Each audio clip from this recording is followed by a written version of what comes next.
Welcome to Kindergarten's Back to School Night. We are so excited to share the many parts of kindergarten with you. After viewing the presentation, please feel free to email your teacher if you have any questions. All right. In a way that we are going to reinforce positive behavior, we practice STOMP behavior here at Mountain Vista. STOMP stands for safety, trustworthiness, ownership, motivation, and positivity. So anytime that we see the kiddos modeling any of those behaviors, we will be sure to recognize them. And normally we have a clip chart, but we're trying something different this year where we're going to have the kiddos have an individual 10 frame. So it'll be a rectangle with 10 squares in it. And they'll be seeing those a lot in math. So it'll be kind of cool for them to see those in different situations in the classroom. But they're going to each have their individual 10 frame that they'll keep in their pencil box. And they will have an expo marker that they will get to fill in a smiley face if we see any of them showing safety, trustworthiness, ownership, motivation, or positivity. So if we ask them to put a smiley face in one of the boxes, then they will be on their way to hopefully filling up that 10 frame. And so once they fill up the full 10 frame, they'll be able to get a STOMP award. So what happens when they get a STOMP award is that they will get to write their name on a card, and it will bring them down to the office. And every Friday, a kindergartner will be, a kiddo from every grade will be picked. And if they get picked, they get to go down to the office and they get to pick a prize. So once they fill that whole 10 frame up, that's when it will get sent home. So you will be able to see, how often a 10 frame is being filled. And also at home, you can just discuss the day by asking, did you get any smiley faces in your 10 frame today? Or just in general, how did you feel about the day?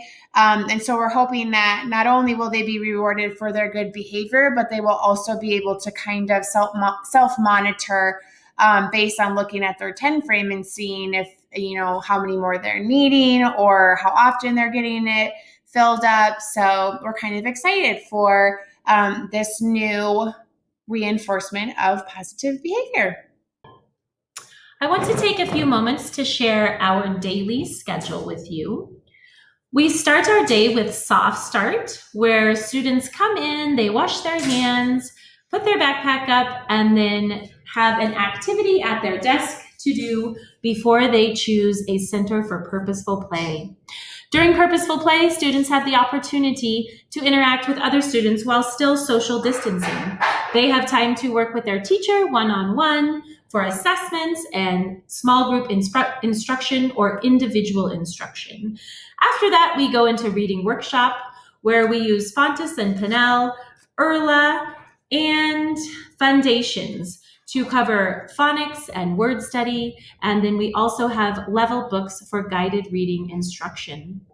Then we turn to story time and hand washing. You'll notice in our schedule, we have lots of different opportunities for the students to wash their hands. And then after that, we head out to lunch. The important things to remember about lunch is that students have about 25 minutes to eat. So we are working on them being independent, eating their lunch, and then being ready to play at recess. We do wash hands before lunch and after recess when we come inside. If you have lunch money you would like to turn in, you can use the Titan app on the mycherrycreekschools.org, or you can send a check or cash in with your child, and we will make sure it gets to Miss Holly in the cafeteria. After lunch, we have another short 15-minute purposeful play time where we have the opportunity to pull kids in small group for individualized instruction, small group, or individualized instruction, also to do some assessments, and the students have another time to be social with their peers while still social distancing. They have the opportunity to play with things like Play-Doh or cars or animals, and then they play in a distance from someone else. So they can still interact with them verbally, and they have free choice in that way, but we're making sure that they are keeping to themselves and keeping their hands to themselves. After that, we move into writing, where we use Lucy Calkins for writing. And basically, we are teaching the children that they are authors. And so we want to empower them as writers. Writing in the beginning looks very different than writing in the end. There's a slide further down in the presentation that talks more about that. From there, we move to specials, where we have STEM and music and art and literacy and PE, and the students will be in specials for 2 weeks at a time. After specials, we move into math and math workplaces. We use Bridges for our math curriculum throughout the district. So we have a time where we have number corner, which I skipped, that's earlier in the day, but then also math instruction, and then math workplaces, which are math games. Due to safety restrictions with COVID, we have changed the way that math games look this year. So students will be able to play independently for some games and then play in a partner while still social distancing, keeping their space and having their own materials. After math, we move to recess, and students have the opportunity to have a healthy snack outside before they play. Please remember with snack to make it something that they can be independent with, that they can open on their own, but also something that they can eat quickly so they still have time to play. We have about 15 minutes for that. Then after that, we have science and social studies, and we integrate that with writing. One important thing to know about Mountain Vista and about kindergarten is that we are a standards-based curriculum. So basically, we look at the state standards for kindergarten, and we teach the essential standards, and then we differentiate for the students if they need challenges or if they need some extra practice. For progress reports and conferences this year, you will receive 2 progress reports. The first one will come in the spring, and then the second one will come at the end of the year. Conferences we're not quite sure about due to our current situation here. So as soon as we know more information, we will pass that along to you.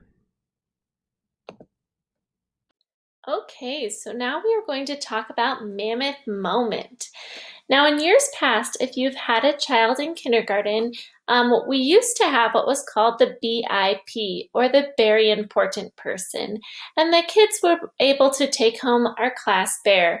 But due to restrictions with COVID, we've decided to change and do Mammoth Moments. So just like in years past, your student will get to have their Mammoth Moment 1 week during the year. During this time, they're going to get a picture of a mammoth to take home, kind of an outline drawing of a mammoth. The student can use pictures, drawings, words, or sentences on the paper to help decorate the mammoth and to teach the class a little bit more about themselves. On Thursday, the student can bring in a show and tell, something that they can share with their friends.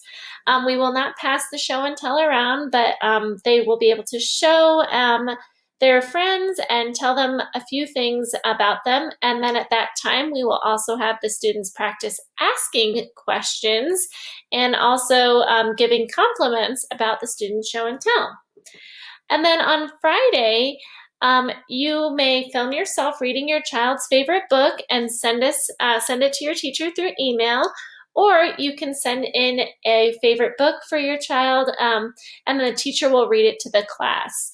In the years past, we had parents come in on Fridays to share this, but again, due to those COVID restrictions, we did want to invite you to still be part of this and to perhaps film yourself reading, but if you're not comfortable with that, we totally understand and would be more than happy to read your child's favorite book. And we really look forward to hearing more about the kids and letting them have their Mammoth Moment. All right, this slide just kind of gives a little diagram that really shows the power of reading.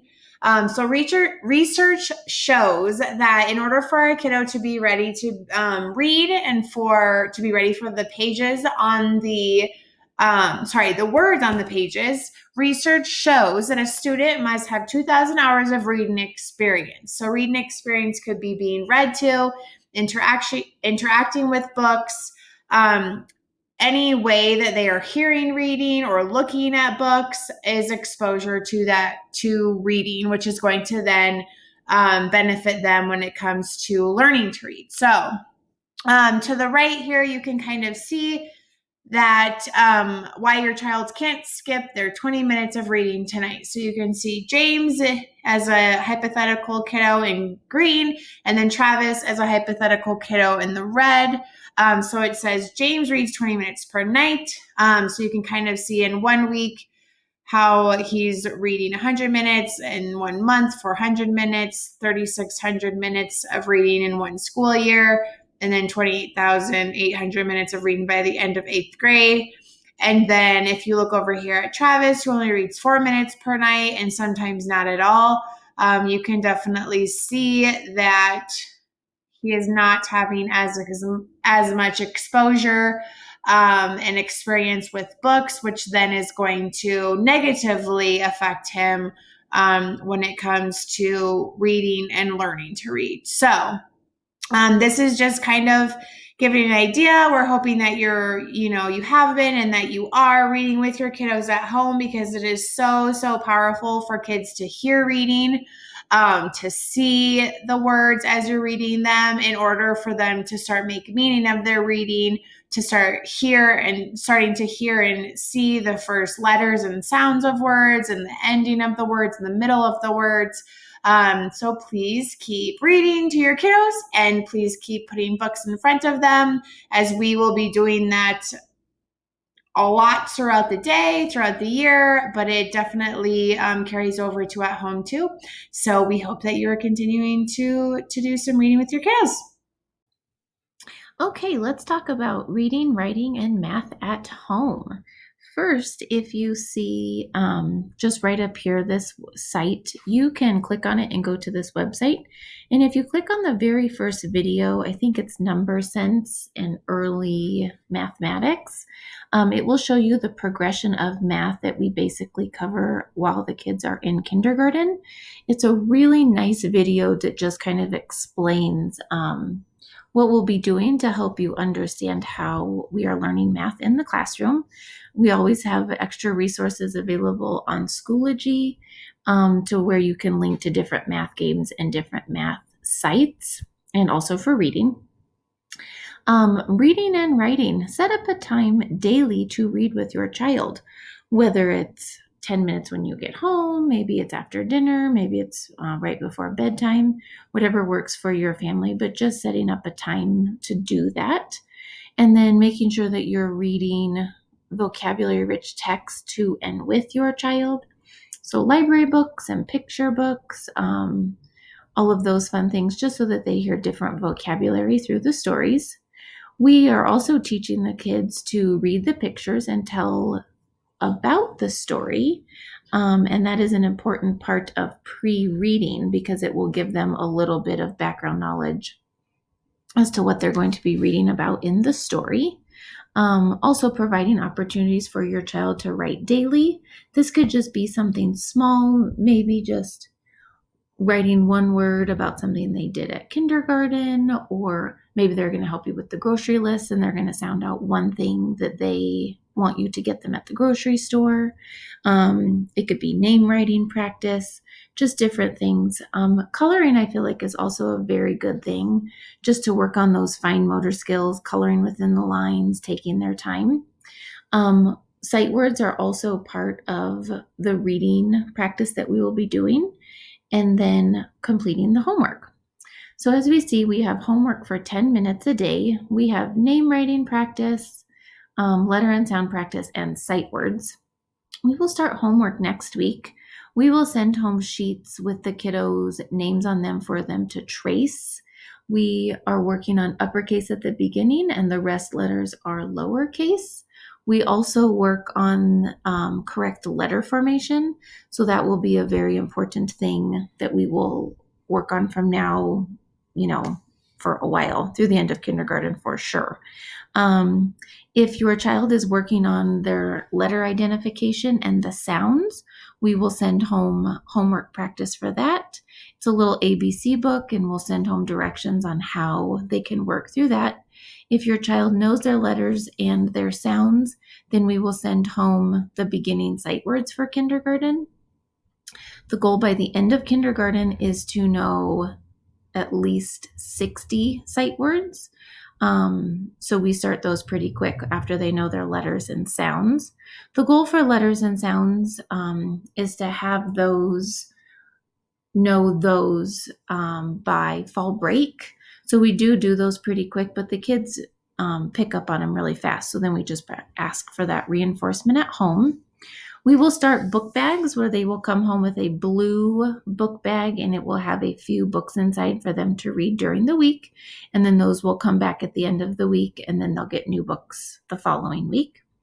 We will send home a math workbook, or on here it says math journals. That's just a home connections. We will assign pages for that. We will not have them turn them in this year, however. We will have a weekly newsletter that will show the homework. Next week, we will send home a hard copy of the newsletter. Following that, we will post the newsletter on Schoology. And then Seesaw is an app that we will use if we end up going remote learning. So we're going to start incorporating a lesson a week or so through Seesaw, just so that the kids and you guys can have a chance to play with Seesaw a little bit and get used to that platform.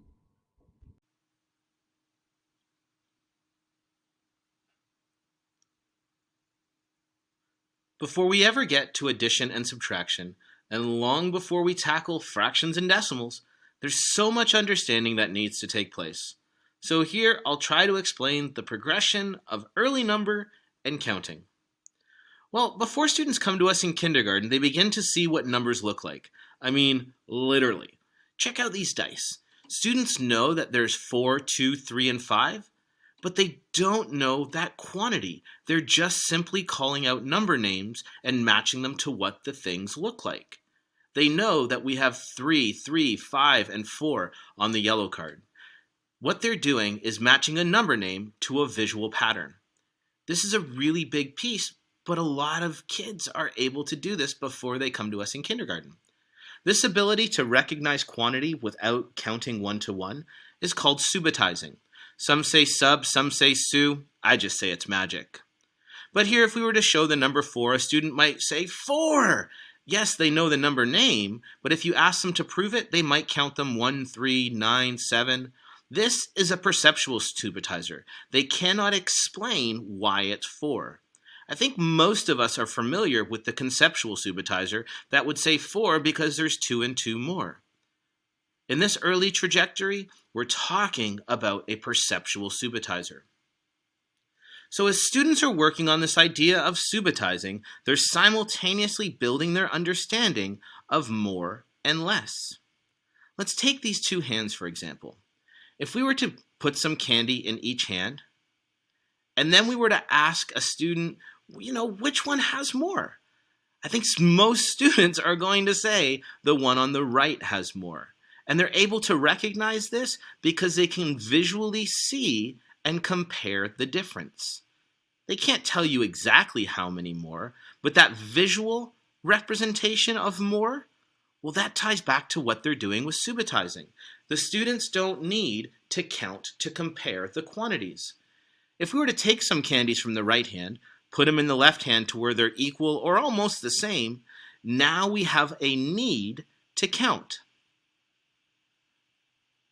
So when students come to us in kindergarten, we now know that they have this idea of subitizing and more or less that they've been working on.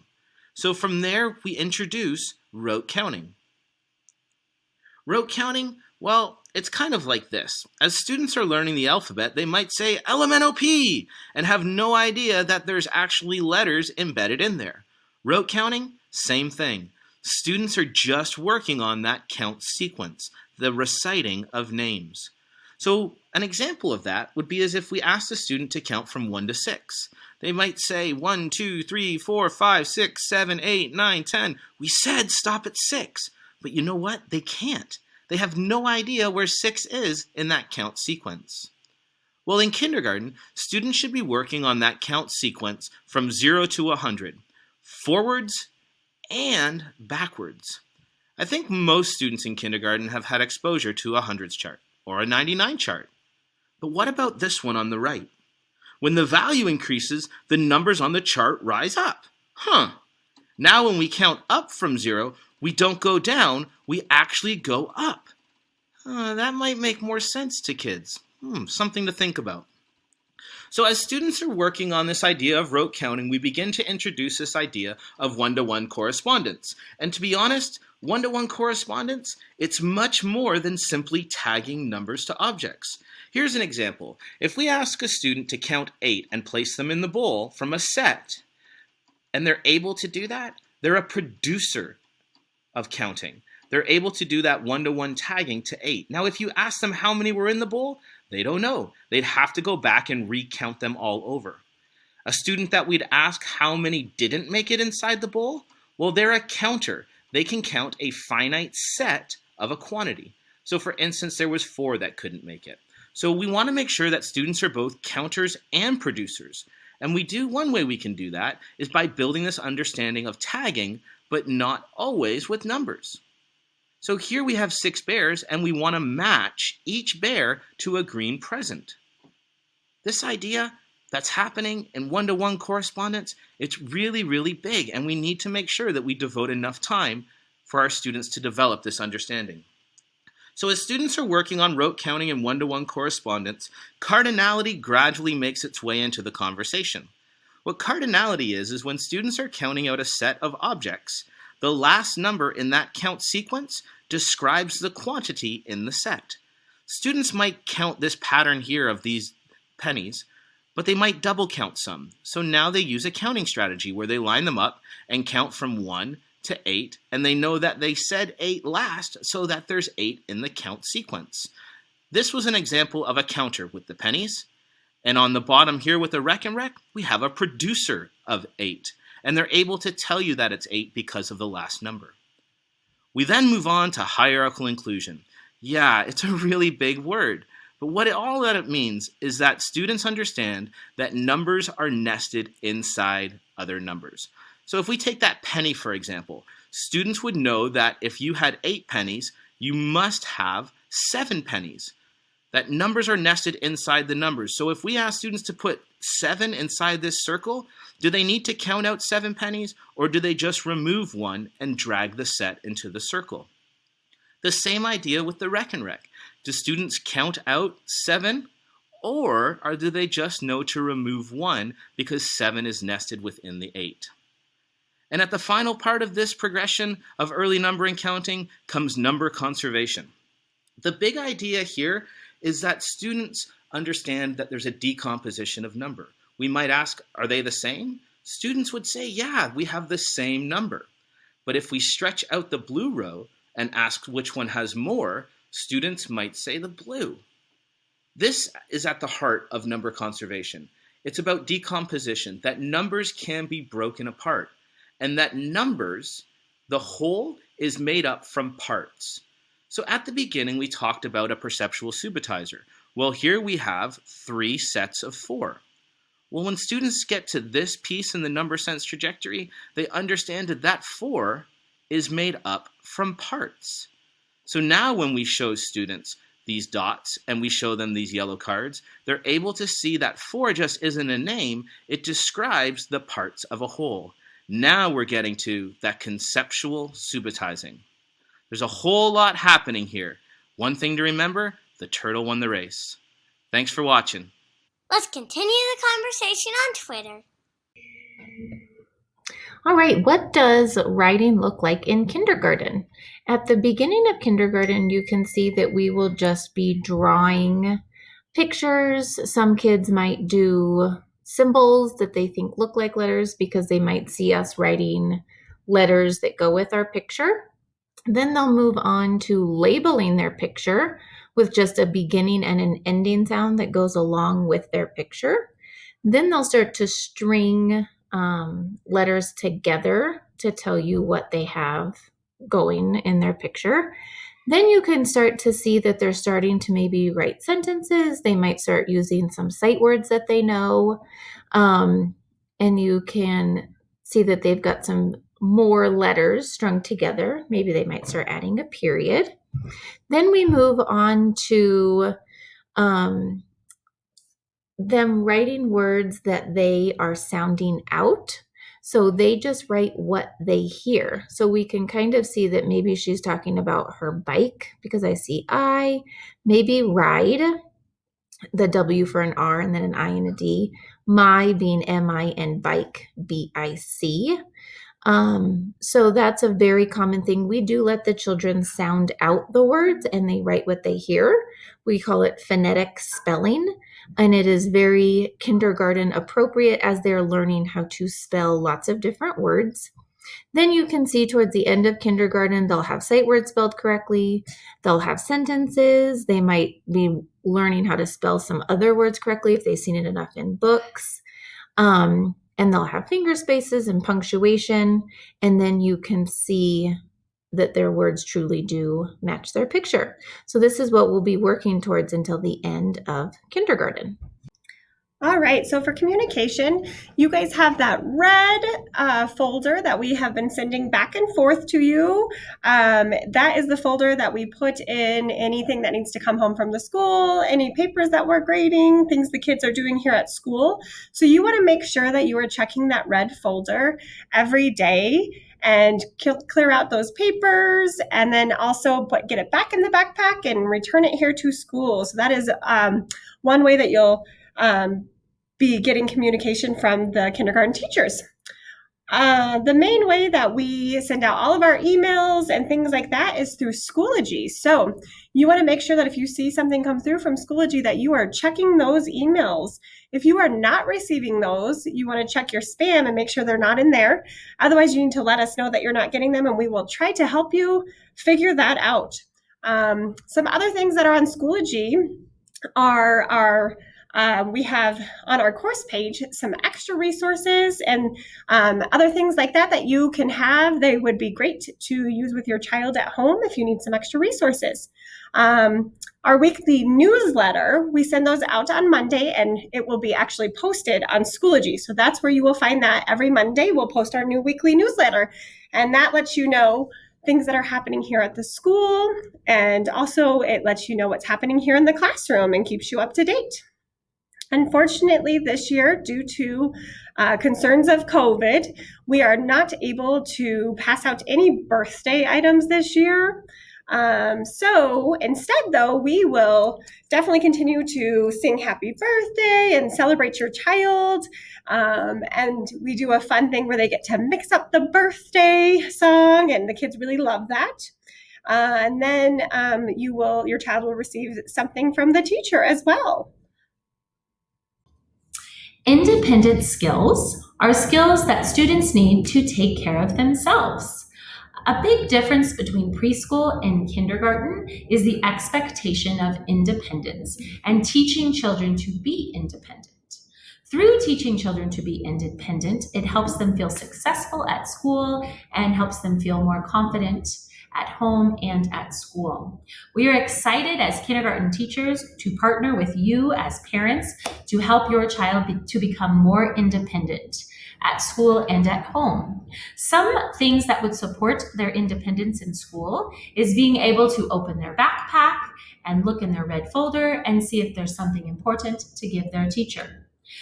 For example, if before they leave to go to school, you say, "Oh, don't forget, you have lunch money in your backpack," to give your teacher. And then when the students come to school, we as teachers say, "Don't forget to check your backpack.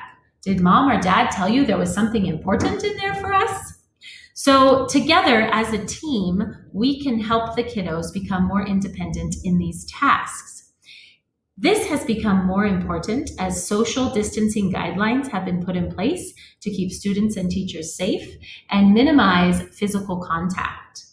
A few other things that students need to work on at home that will support their level of independence at school is being able to dress and undress themselves For example, if your child were to have a potty accident at school, the expectation is that they can go into the bathroom, change their clothes, bring out their wet clothes, and then put those into their backpack. Being able to put on your coat and take off your coat, zip up your coat, button your pants, all of those things are independent tasks that students are capable of.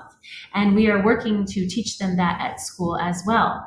For example, if you notice that your student cannot tie their shoes independently, perhaps send them in shoes that have Velcro or slip-ons to minimize the physical contact between the teacher and the child.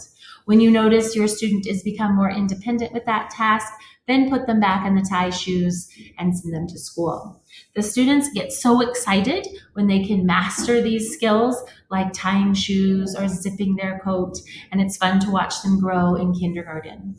Another area where students need to be independent is opening their lunchbox, unscrewing their water bottle, opening their snacks.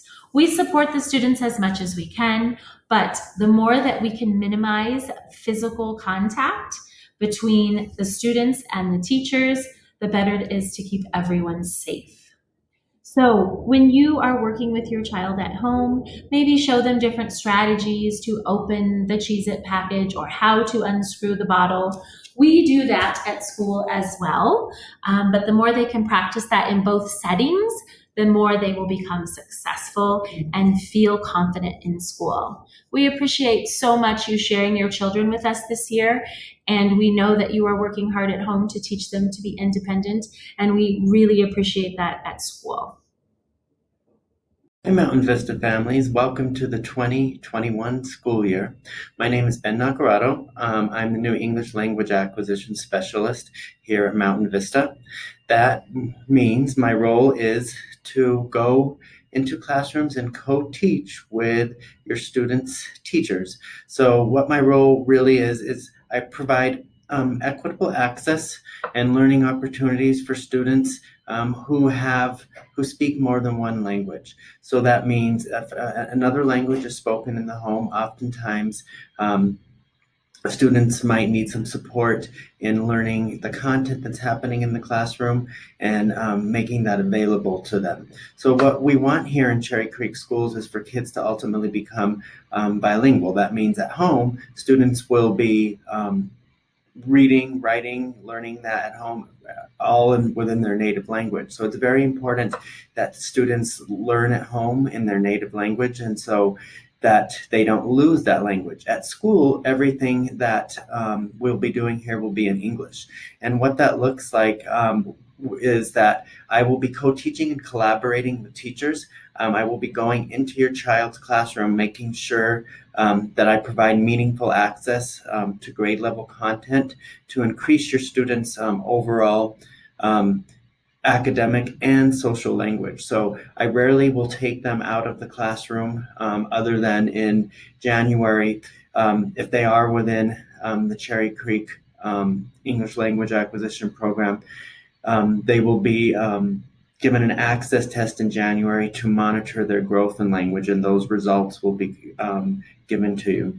So what it really looks like is classroom teachers provide me with learning targets.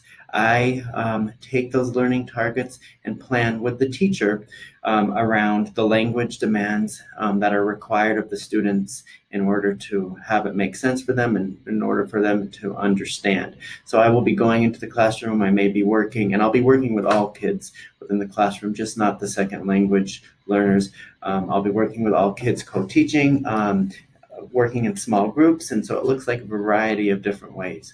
So if you have any questions, please feel free to reach out and email me at bnacarado@cherrycreekschools.org, and I will include that email in the link. But I'm excited to meet all of you. I've met some of you already, and wishing you a great 2021 school year. Thank you so much for taking the time to listen to our presentation this evening. We are so excited to have your kiddos in kindergarten this year, and we know we have a great year ahead of us.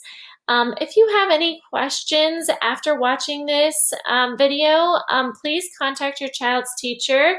I have the contact information listed at the top here.